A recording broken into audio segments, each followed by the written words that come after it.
ஆ வள்ளியம்மா, வழக்கம் போல இன்னைக்கும் இட்லி நிறைய மிச்சப்பட்டிருக்கு. எவ்வளோடா இருக்கும்? ஆ, இதுல பாதி இருக்கு வள்ளியம்மா.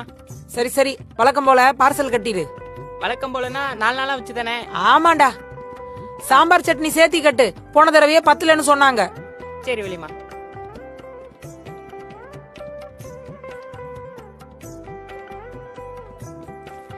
அத்தை, ஆ?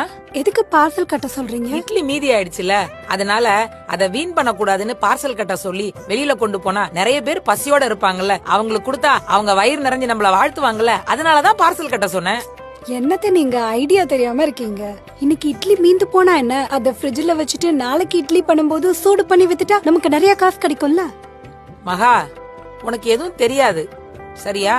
இந்த ஹோட்டலுக்கு ஏன் எல்லாரும் வராங்கன்னா, இங்க தரமான சாப்பாடும் சுத்தமான சாப்பாடும் குடுக்கறாங்கன்றதுனாலதான். அது மட்டும் இல்லாம அந்த மாதிரி நம்ம செஞ்சோம்னா அவங்களுக்கு நம்பிக்கை துரோகம் செய்யற மாதிரி ஆயிடும்.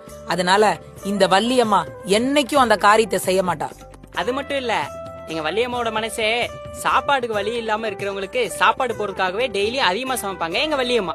டே லூஸ் பையல, ஒழுங்கா வேலையை பாரு. எப்பா பாரு என்ன பத்தியே பேசிட்டு இருக்கிறது. சாரி, தெரியாம சொல்லிட்டேன். சரி சரி, நீ இப்பதானே வந்த, உனக்கும் நான் கத்து கொடுக்கறேன். நீயும் இதே மாதிரியே பண்ணு சரியா?